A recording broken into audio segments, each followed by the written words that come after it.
Hello, everyone, and welcome to Digitally Transforming Faculty Development and Increasing Access to African Higher Education. This is the latest in a global series of roundtable discussions brought to you in partnership between Times Higher Education and PwC. My name is Alistair Lawrence. I'm the Special Projects Editor at THE, and I'll be chairing today's discussion. But before we begin, I'd like to hand over to Dion Chango, who is Africa Central and Southern Africa CEO at PwC, who's going to talk a little bit about how PwC are supporting universities in the region. Dion? Thank you so much, Alistair, and good morning, good day, everybody, and a warm welcome to our panel of esteemed members of academia today for our roundtable discussion regarding digital access and transformation. As PwC, we have a purpose, and we define that purpose as being the need to build trust in society and to solve important problems. That is the reason why we exist. That is the value that we want to add, and that is the difference we want to make in society. In many respects, we are also a training institution, which in some ways makes us very similar to being an academic institution or a university, a place of learning. And I say this because every single year, we are a key stakeholder to the academic fraternity because we take on quite a number of graduates that they produce every year. And so we take a keen interest in the standard of education and the quality of outcomes that are produced by universities and other higher education institutions, not only in South Africa, but across the African region. Because we are a people's business, we see it as one of our core functions to make sure that we promote education in all the communities where we have a presence. It is for that reason that in driving our greater societal purpose part of our strategy, we have identified education as being one of the SDGs that is the specific component that will help us bring to life how we have greater societal impact as an organization. Now, in our core functions, we serve many clients. And we have a number of clients in the higher education sector. We have a proud record of being the external auditors to many universities in South Africa and other parts of the African continent. And at those higher education institutions where we are not the external auditors, there we provide other types of non-audit services as a way of making sure that we assist those institutions to solve their most important problems. Now, with the advent of the COVID-19 pandemic, like other sectors, the higher education sector has faced some challenges. It has been required to adapt and respond in many ways to this pandemic. One of the ways is through access and the degree with which higher education institutions have been able to continue operating seamlessly and making available the content that they provide normally using digital channels. This has been more challenging for some institutions than what it has been for others. And in a continent that was already plagued by issues of low access for some, or poor access for some, to higher education or quality education, COVID-19 has just exacerbated this problem and really shone the spotlight on really the haves and have-nots here on the African continent, but also in other parts of the world. And so working together with higher education institutions, we as PwC are really interested in sparking a dialogue on what can be done to help institutions really improve accessibility to their own content, even in a post-pandemic world, and what are the lessons that should be taken away going forward that have been brought to the fore by COVID-19. So our commitment to the higher education sector has never been more intense. We continue to partner with universities and other institutions across the continent in any way that we can, and through some of our own initiatives, such as something that we call New World, New Skills. We have committed to playing our role together and in collaboration with other actors in society to ensure that we contribute to the digital upskilling of the communities where we have footprint, in order to ensure that we bring everybody along on this journey into a much more digital future, and to ensure that nobody is left behind in order to get them digitally upskilled and ready to be employed in a much more digital world. These are just some of the reasons why we find it so important and so compelling to play a part in convening a discussion in a roundtable such as this one, to hear firsthand from our leaders of the educational institutions of some of the challenges that they face on a daily day, some of the risks that they have to mitigate against, and of course, some of the exciting opportunities they see for the future. And in so doing, then all of us can come away from these discussions more rejuvenated, more inspired about the role that education can play in the growth and development of the African continent. And so I'm really excited and very inspired to hear what our leaders have to say today, and I look forward to the roundtable discussion. So Alistair, thank you very much, and all the best for the next 50 minutes or so. Great, thank you very much, Dion. So yes, as Dion said, both faculty development and increasing access to higher education persist as challenges around the world, and Africa is no exception to that. Therefore, creating more innovative learning environments will be key to unlocking Africa's potential as technology continues to enhance what universities can offer.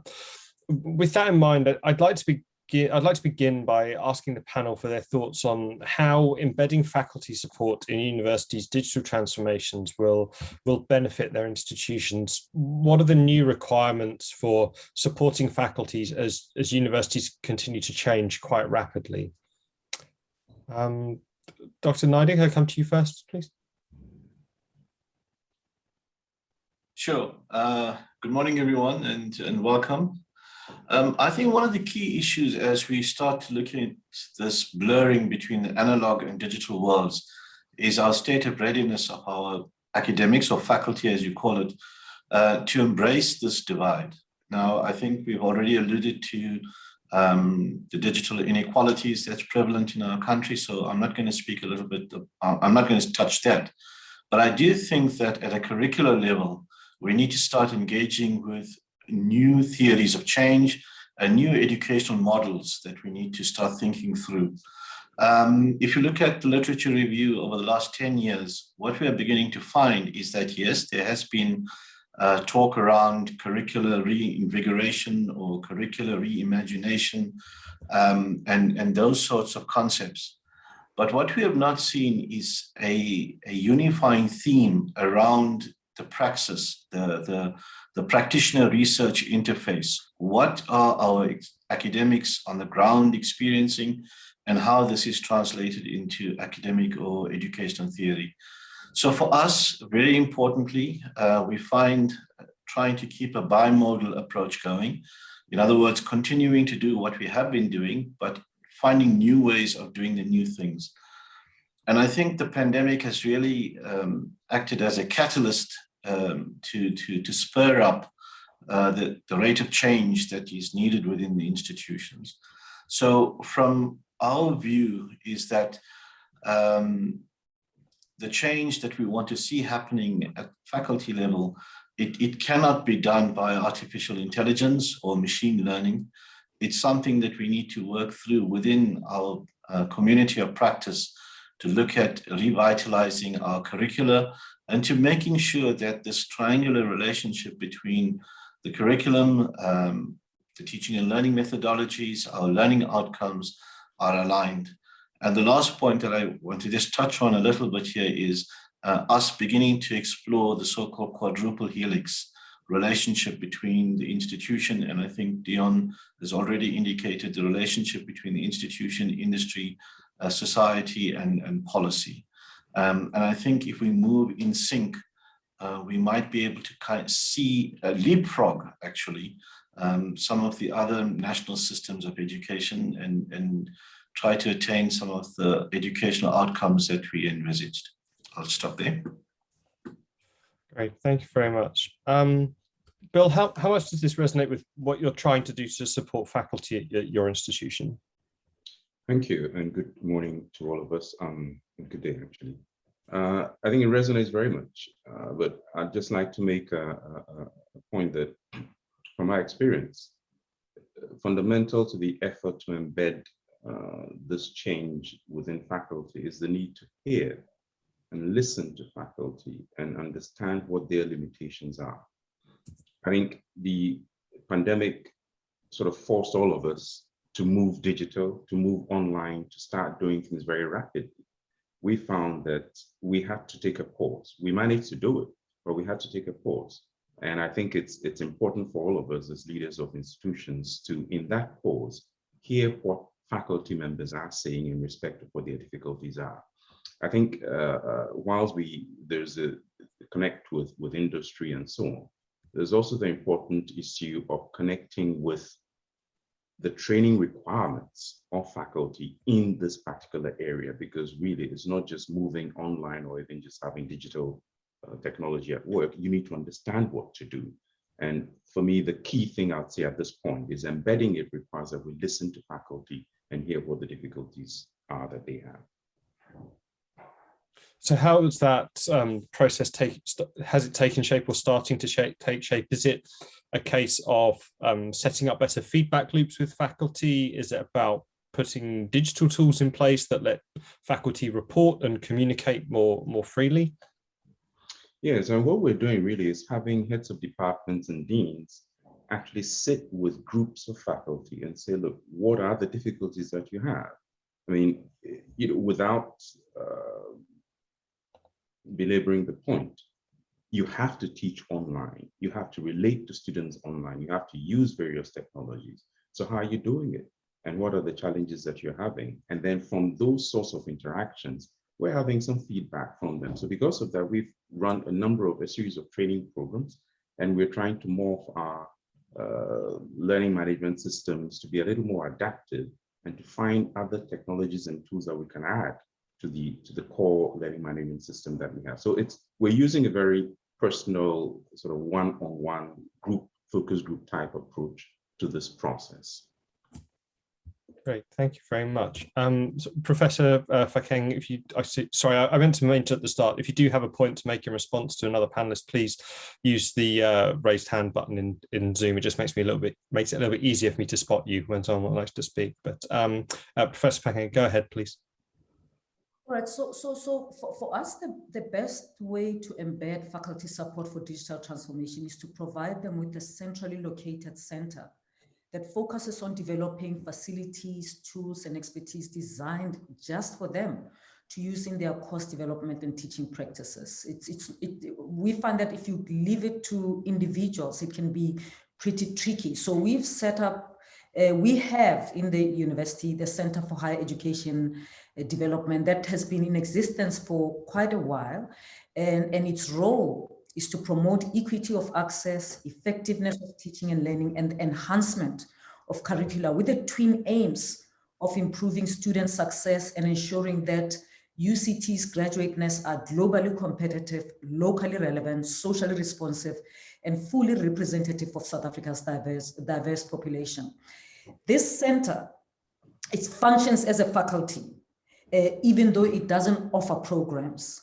It's got a dean and academic staff, and as well as researchers, and it oversees UCT's academic development program.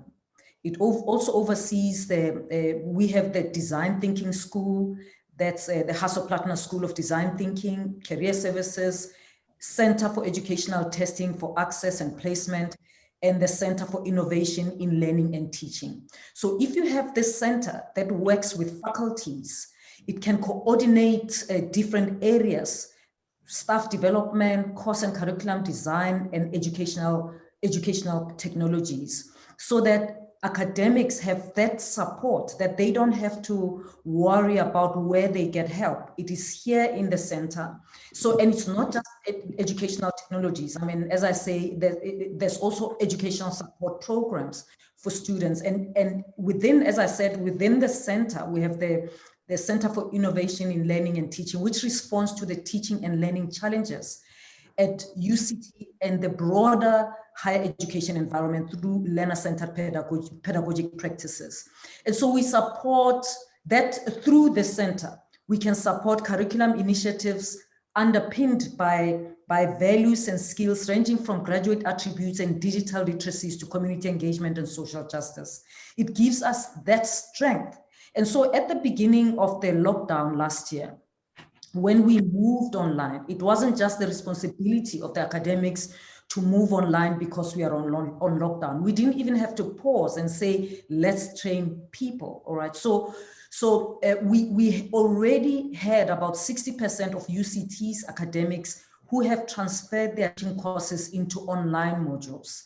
And so what we did is that we organized webinars to help academics, those who hadn't got on, to adjust to what we called emergency remote teaching in a very short turnaround time. And those materials that we put there, we made available to other institutions under the Creative Commons license as a way to support higher education across the African continent. And so that's, for us, that kind of a center allows us to do that, because whether there's a crisis or not, it remains a resource for students, because the use of digital resources are also important, not just for the lockdown, but also to support student learning and success. So that's how we have organized, and that's how we grow in this. I mean, we also have within this Center for Higher Education Development, the One Button Studio that functioned long before the lockdown, that academics could just walk in and record their lessons, whatever they want to do online. We have the curriculum and course design cluster, which provides support to UCT staff and departments in course design and strategies for effective teaching and learning, as well as using alternative modes of teaching. So the beauty of it is that it's not a crisis response center. It's a center that's seen as central to improving teaching and learning, and as well as student success within the university. Brilliant, thank you very much. It's great to hear that you have such a comprehensive response and something that's in a place that stands like it has real lasting power, and that will be able to serve so many people even after the pandemic subsides. I think there's 4 of you with your hands raised, so you have to bear with me. I'll try and get through you in order. Professor Jerry, could we come to you first, please? Oh, you're on mute. There you go. Sorry, a very good afternoon to you all. It's already 1:15 here in Mauritius, so we're already in the afternoon. I would tend to agree with what my colleagues have said previously. However, I would just like to emphasize on a few points. I'd just like to say that number 1 point is that I would not associate, this movement towards digital transformation as something which is linked, to COVID-19. And Professor Fakin just said it. It should not be linked with that. Why? The whole computer-mediated teaching and learning, the whole process of online delivery, blended mode of teaching, started back in the 1990s. We fit 30 years down the road. And we have done a lot of progress towards, implementing such kind of, delivery. Now, probably many universities have not got to that. And this is the problem we face in universities. We've got so much of rigid structures. We have so much of difficulty to embrace change that, all of a sudden we think that, there is something magical happening and we all need to go through it. But it's a long-term process. It's a process where at the University of Mauritius back in the 1990s, we had a Center for Distance Learning. that Center for Distance Learning evolved into a virtual center for innovative and learning. It then evolved into a center for lifelong learning. So it's something that goes, it's an evolutionary sort of process. It's not something that happens overnight. So that is point number one that we need to take into account. I think a second important point is that we need to get at the leadership level, at the helm of the university, we need to get our staff understand. And when I say staff, it's not just about academic staff. We're not here just talking of digital transformation where only the academic staff are concerned. We have to get the talk to the non-academic staff as well, to the support staff, because the whole area of digital transformation is about not only just about tools, about processes. Importantly, it's about people. So the whole of the university is here concerned. And when we talk of the whole of the university, we need to get the message through across that we live in a world where Industry 4.0 is there. It's a reality. In many parts of the world, we're talking of Society 5.0. I'm not sure whether we can talk of Society 5.0 in other parts of the African continent, but these are realities. And how do we get the message through to our people for them to understand that we cannot do otherwise? I recently, submitted an article which I entitled "From Online Delivery to Digital Transformation: The New Normal of Universities." I truly believe that this is an evolutionary process. There's no way we can do otherwise. We have to embrace it, and we obviously are not at the same level everywhere. So we need to find ways and means to get to that. That is very important, and those are the points that I think I wanted to bring here for the discussion. Great, thank you very much, Professor Jerry. Professor Peterson, if I can come to you next just to ask about how this is being implemented at your institution, please. Yes, thank you very much, Alistair. And I would like to respond to your question by starting to say that different universities obviously have different trajectories of the evolutionary approach that my colleague, Professor Jury, have mentioned. So at our university, we started with our strategy a few years ago. And the strategy is really premised on how do you deliver the academic project from face-to-face to online, and what is the spread in between. And then we say, what do you need to deliver that? And the need is not only people focused, and I agree, it is people, academics plus non-academics, but it's also focused on the technology, the compatibility of the technology and other things that need to look at, and then the governance that goes with it. So that is how we engaged with that strategy a few years ago. And to come to your specific question, part of that was the development of what we called digital faculty. Now remember, when what COVID-19 have done, COVID-19 really have just accelerated the implementation of the strategy. So the strategy was already there. It was just how quickly we should have adapted. And surely in our institution, it might have also been other institutions, that we really started with what we call remote teaching and learning, rather than complete online. Because as you know, designing an online course is not something that happens in 2 or 3 months. It can happen about a year or 18 months, and you need to make sure that they are correctly equipped. So we have a combination of those two. We support the faculty, so a lot of the academics and the support staff are exposed to this digital faculty, where we know how do you conceptualize a course, how do you make it online, but also the very important aspects, and are we still in our baby shoes with respect to that? It is the things that comes to the pedagogy, the quality assurance, the evaluation of those things. A lot of research, I believe, still need to be done in that area, and that is what we are doing at the moment. So for me, using aspects like data analytics to understand things better.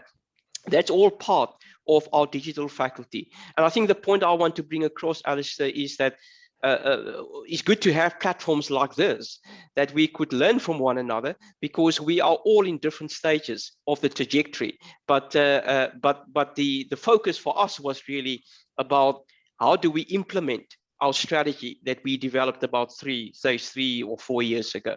Thank you.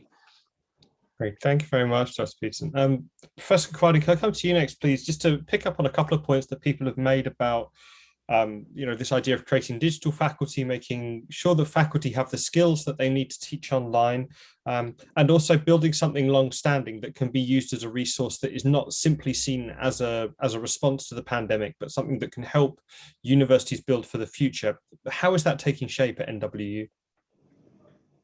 We have a center of distance learning, and from that center, the COVID experience just caught us on way, because through the center, we were actually migrating quite a number of our programs into the center so that we can access quite a lot of our students.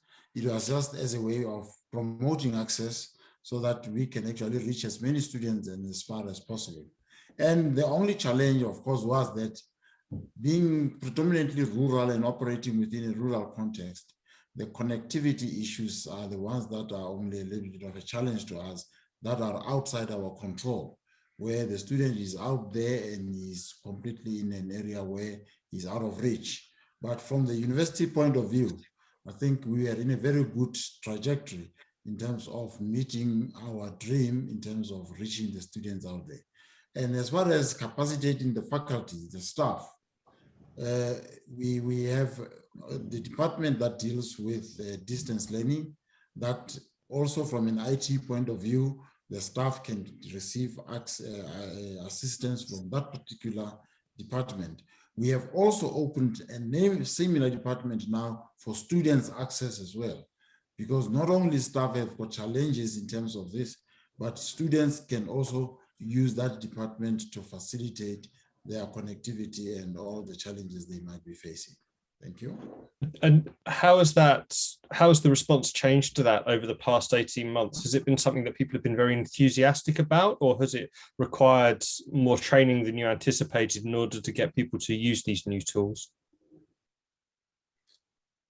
We have actually experienced a very speedy catching up from both students and staff point of view. Our staff managed to get on board as soon as possible, and our students are also on board. Initially, at the beginning of the COVID experience, it was a little bit slow, but as for now, I think it's almost like an oiled machine. Great, well, congratulations. I'm glad it's going well. Professor Amar, can we come to you next, please, to tell us about how what scope you think there is for innovation and allowing faculty to teach in different ways, and also to form better feedback loops with students, so you can perhaps personalize learning in a way that helps you retain students and helps you maximize student outcomes. Thank you so much, Alistair, for the opportunity. I would say that the University of Cape Coast has what is called the Center for Teaching Support and the College of Distance Education. So even before COVID ensued, we had systems in place for digital learning, but I would say that most colleagues had not utilized it to the fullest. There was a lot of inertia, given the fact that some of our faculty are digital immigrants. They were not so much enthused about the digital transformation agenda, and that inertia really worried us. But then the university had to put in place some systems to ensure that they migrated to the online platform. And we know that the College of Distance Education also has one of the highest number of students in Ghana.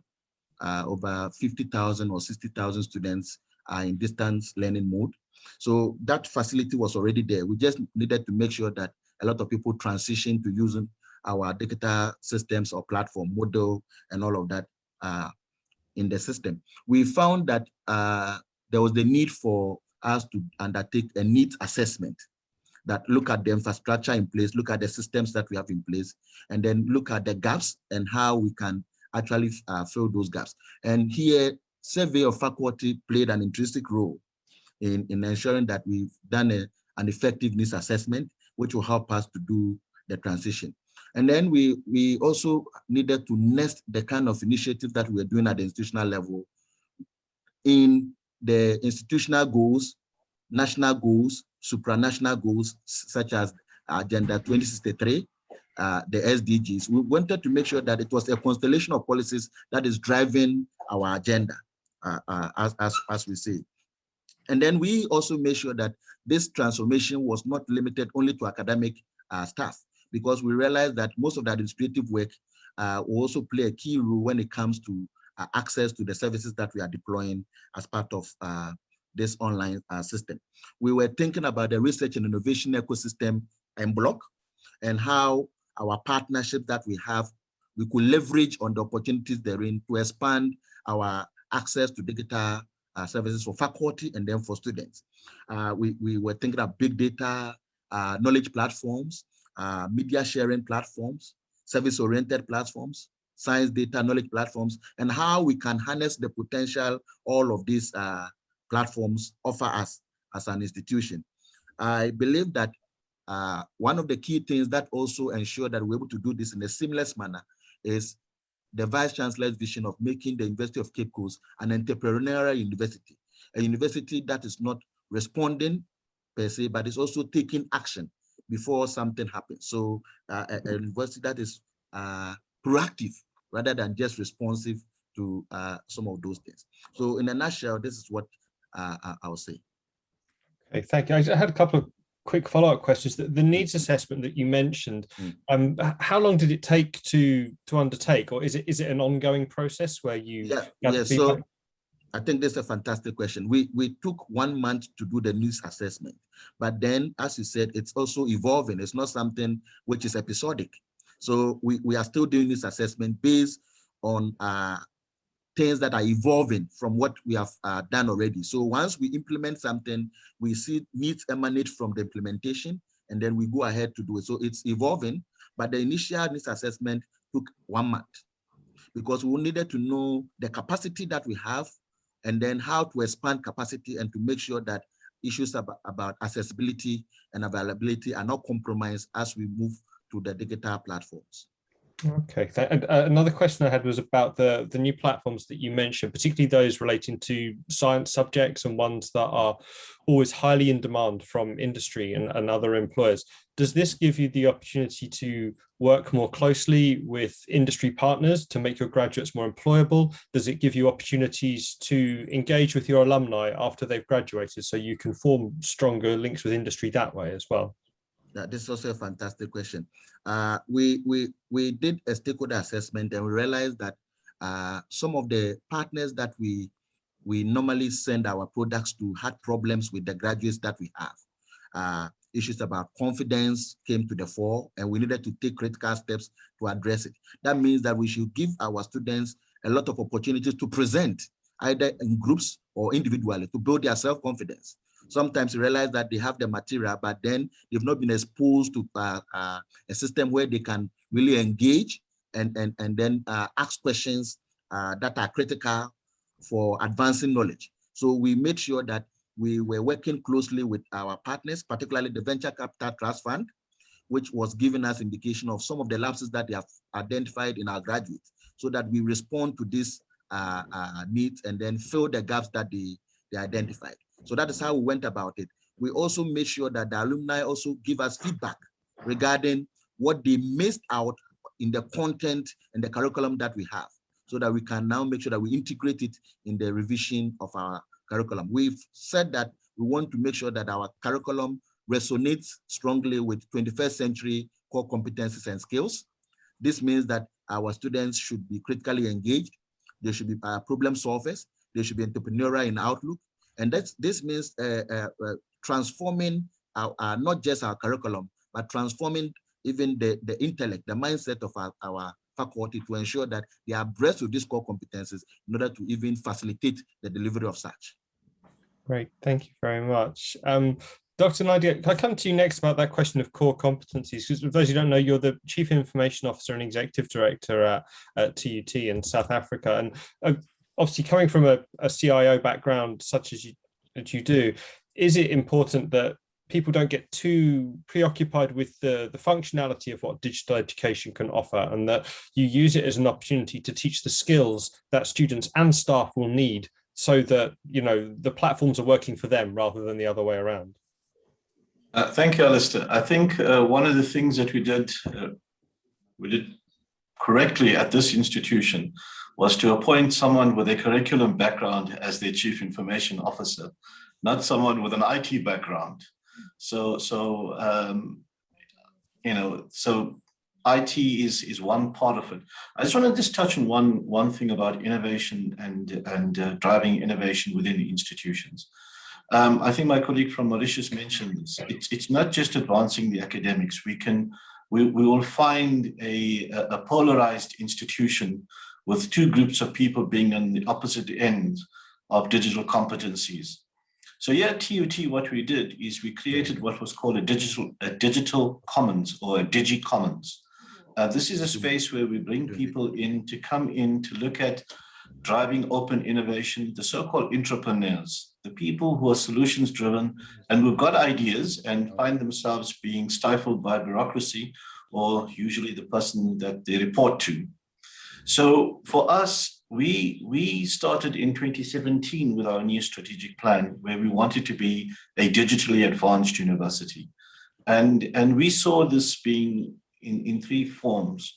A shift in culture. We needed to change the ways in which we think about the way in which we work and engage with our people and all our role players and stakeholders.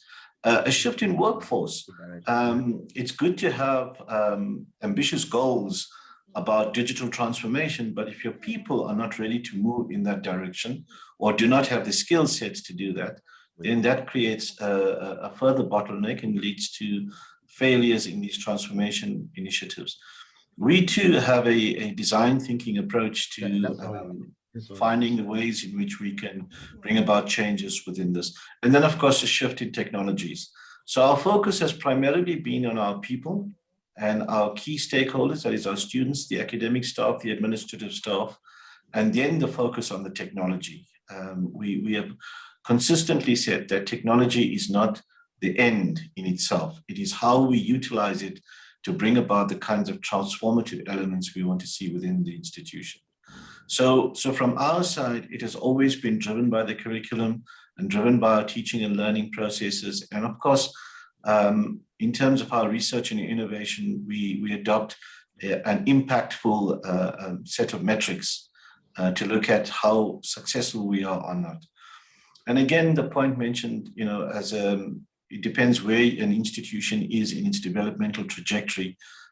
We are just 16, 17 years old post-merger, and we had to encompass a wide range of services and provide for a range of students.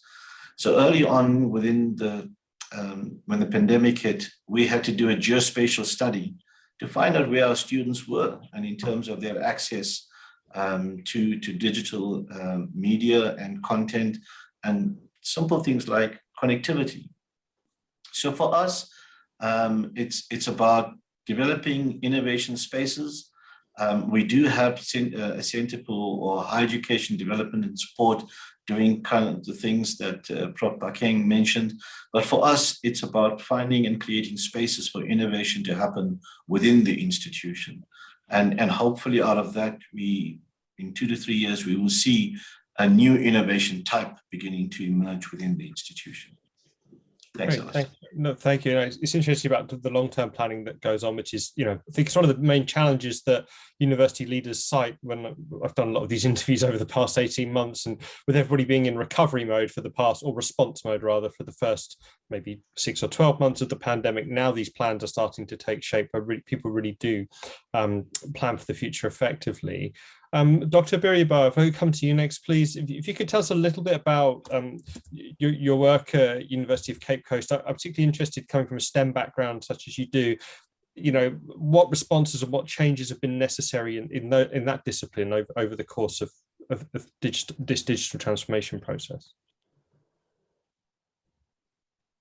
Thank you very much. So I think that is one of the issues that I really wanted to touch on in this discussion, that some of these digital transformations need to take into cognizance the various disciplines and how they may be affected a bit differently. Some of the challenges that affect the sciences and programs that require real laboratory work and actual contact with patients and things like that, which are my background. You notice that the move to us, it really was an emergency online teaching, really impacted these disciplines differently. So for example, in the College of Health and Allied Sciences and the University of Cape Coast, specific arrangements had to be made that were a bit different from what was done for other colleges to be able to go into this emergency online teaching mode. So here you need to consider different approaches to delivery, which would be flexible enough to allow some level or don't lose the content of being able to have some practicals, being able to also do the things that needed to be done with industry, in this context, the health services and laboratories and what needed to be done there, what could actually be delivered in online mode and what could not be fully done in online mode had to be clearly structured in this way. So the fact is that moving to a digital transformation must be really embedded in the strategic planning, such that at that stage, there is more room to look at it, specific disciplines, and see what must be done for one discipline to ensure that whilst we continue delivering the content, we are also able to build the skills that are needed where these skills require practical contact periods. And so it has to be part of the process, and therefore, even currently, as the university prepares to draft a new strategic plan to start from 2022, an online survey is ongoing now that is asking for some of these details about how some of these changes, emergency online teaching, affected practical modules, affected courses that require clinical skills in hospitals, and what people would want to see. So the idea is that, yes, it was an emergency response, but once that we found a way to survive it, sort of, we now need to look at how to properly embed this digital transformation in the institutional culture in a way that does not impact negatively on any discipline. And this is where further needs assessment and further evaluation of what was done is currently going on. And with that, it can help to make sure that the strategies that are finalized or put in place moving forward will be one that allow for a more hybrid and flexible approach of delivery, such that all the various disciplines in the sciences in the colleges can still have a way to embrace this digital transformation without losing on the delivery. And this is something that cannot be avoided, because really these programs are ones that people really subscribe to, and there are a lot of interest, and therefore they must also be delivered in a way that ensure at the end quality of the products that come out is not compromised. Especially when you are training people for the health sciences, you definitely need to ensure that when they come out, they are safe enough to go out there. And therefore, in this new digital age, that is something that is really being worked out. And I believe all institutions globally actually are looking at various modes of ensuring that other systems of digital delivery can be employed and used in a way to still effectively give the content that must be delivered. Thank you very much. I'd like to come to Professor Doku next, just because I believe you're a colleague of Dr. Biriba. You're both at the same institution. I was wondering how this impact is, you've seen the change on research and delivering that quality in research and the other challenges that you've had to overcome in order to Again, taking us back to what we spoke about right at the beginning of the hour, that staff are properly supported, but also that you have the feedback loops that you need with your staff for continuous improvement.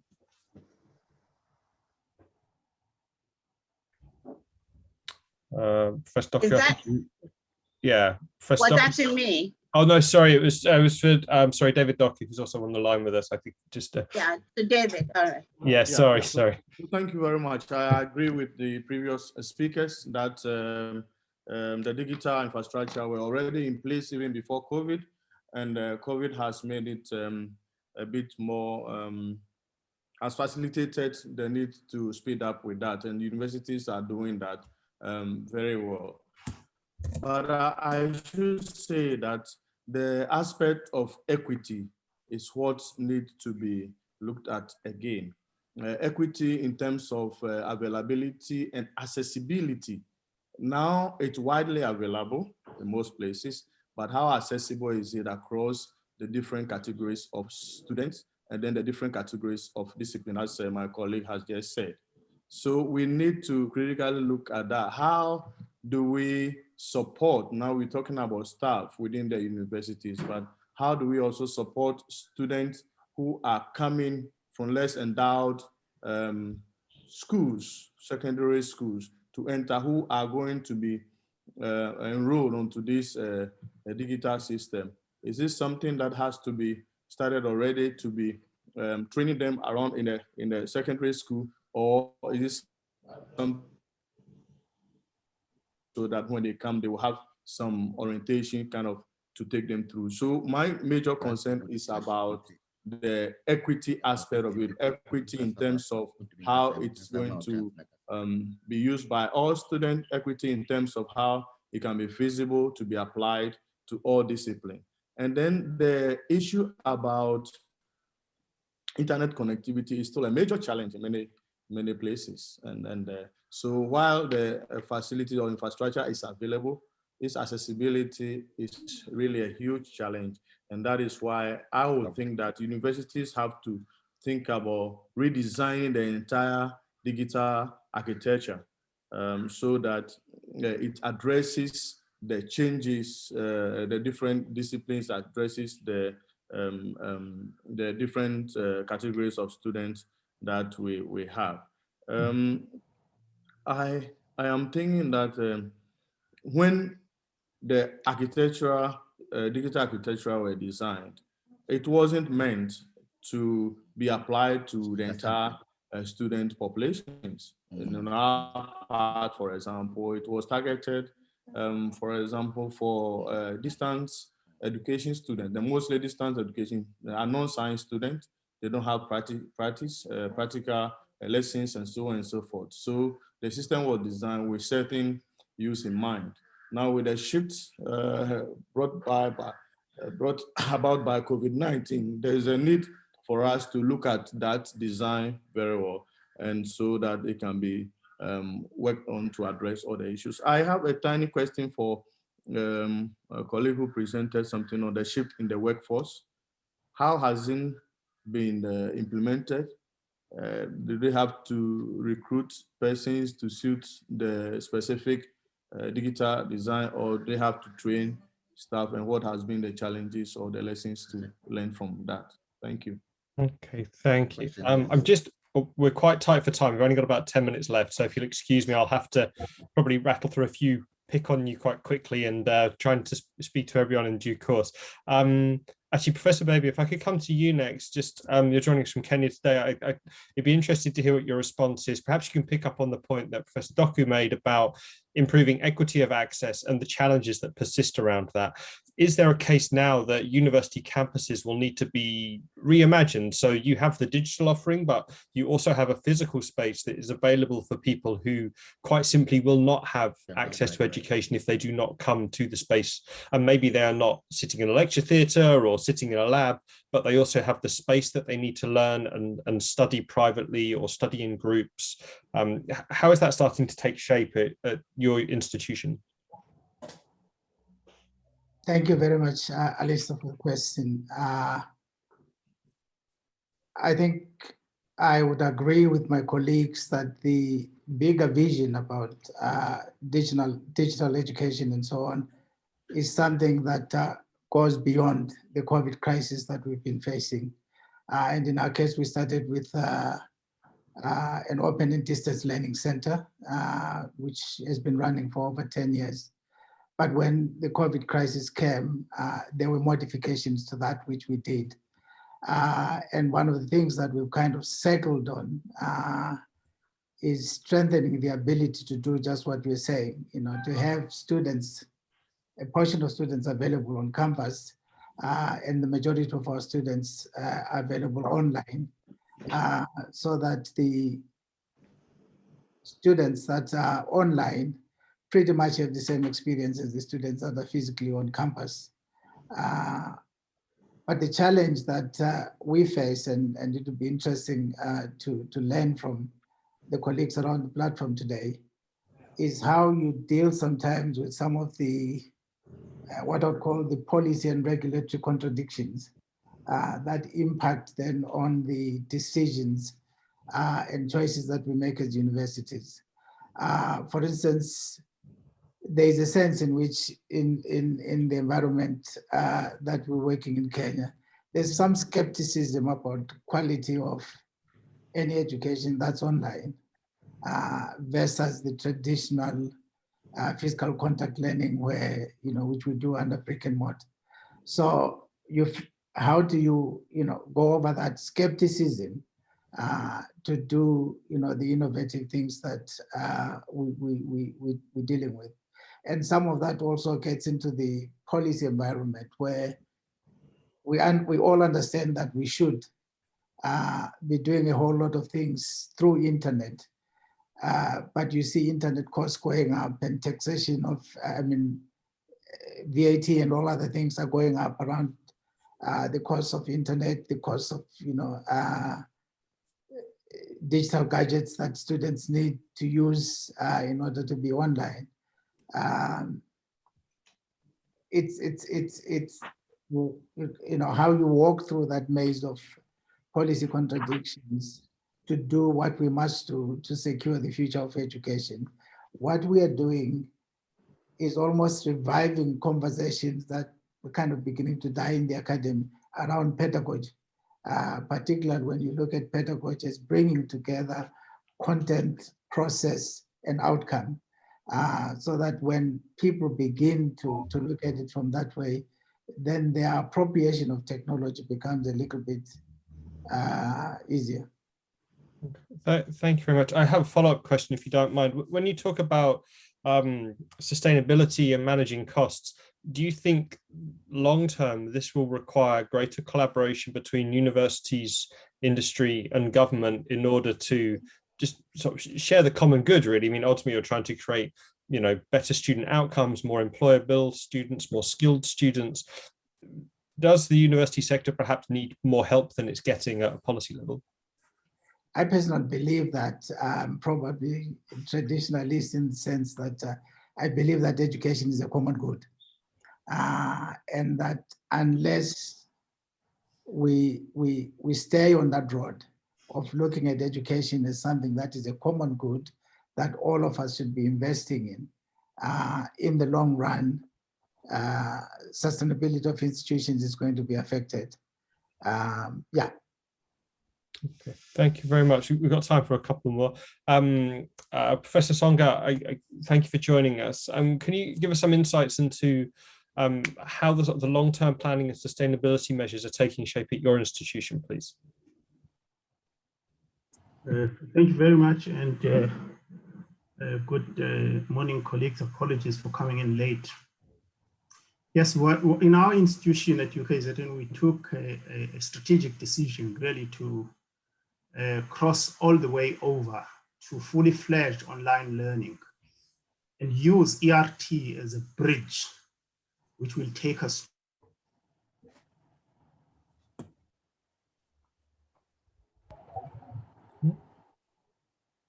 I think we might have lost Professor Songa there, which is slightly ironic given we're talking about improving access. But Professor Peterson, if I come to you next, I don't know if you have anything to add or if you could pick up along those points. Yeah, maybe just 2 points I want to add. The one is the engagement with the other sectors of the economy is so crucial. The private sector, industry, commerce, and also communities, because I believe that the interfacing of different knowledge systems are tremendously crucial for universities, and the pandemic also just have illustrated that again. So different institutions have different approaches. At our institution, we got advisory boards and most of our academic departments that brings in those sectors into the university. So that's a lot of engagement. And then the second part, it is to illustrate to the university community that it's really about the academic project, and that the technology are the tools to facilitate that. The same way that you will enable an environment, you will enable your faculty, your technology is a tool. So to drive that, we have established at the University of the Free State the Interdisciplinary Center for Digital Futures, where we co-create. It's more or less the same as what Professor Pakang have mentioned on the Design Thinking School, but we co-create, where we bring industry, private sector, commerce together with our academics and government to work on digital futures, the application in agriculture, in medicine, in all parts, but it is interdisciplinary, multidisciplinary, and is a co-creation approach. And by doing that, we also have illustrated that technology is really how we can use it to enable the academic project rather than the other way around. Thank you, Alistair. That's great. Thank you, Professor Peterson. Professor, we've got you back, which is great. If you'd like to just finish the point you were making, please, that'd be brilliant. My apology. I don't know what happened. Yes, my point was that appropriating and maintaining those capabilities as an institution going forward, regardless of whether, in fact, we defeat the pandemic, which is unlikely, and then return. No, struck again. Sorry. Okay. We were doing so well. I think for 4 minutes to go, I think we've had a pretty good show. Professor, if I can come to you to finish up, please. I have a question. Given you spoke about having a very comprehensive response to this originally, how ambitious can you be as an institute and also as a region in terms of doing things like increasing your outreach through digital education and perhaps increasing the amount of international collaboration that you have in order to embrace the kind of multidisciplinary aspect that we were talking about previously, maybe?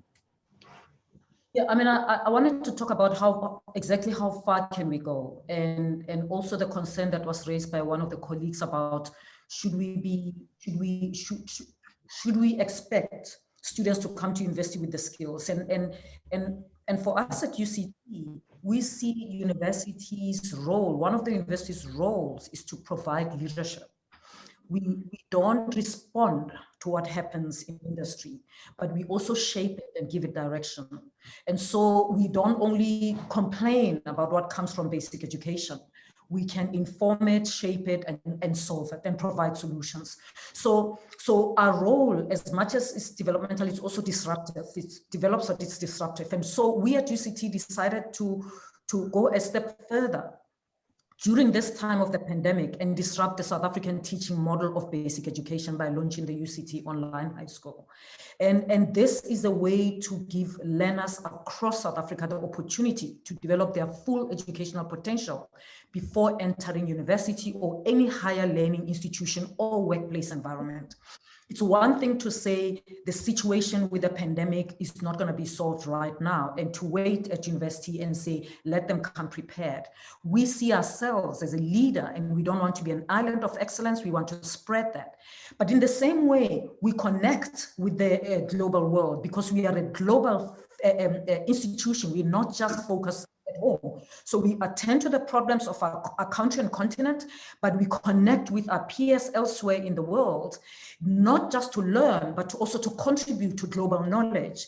And so during the pandemic, we have been talking about what are the new models of internationalization of higher education, rather than sitting and waiting for the pandemic to end, and then we get on with internationalization. So we've started that. Is it possible to do semester study abroad a different way? What is it about internationalization of the student experience is key? Is it about being in the different place and going down to the coffee shop with your peers? Are students being with their peers? So what does international experience look like?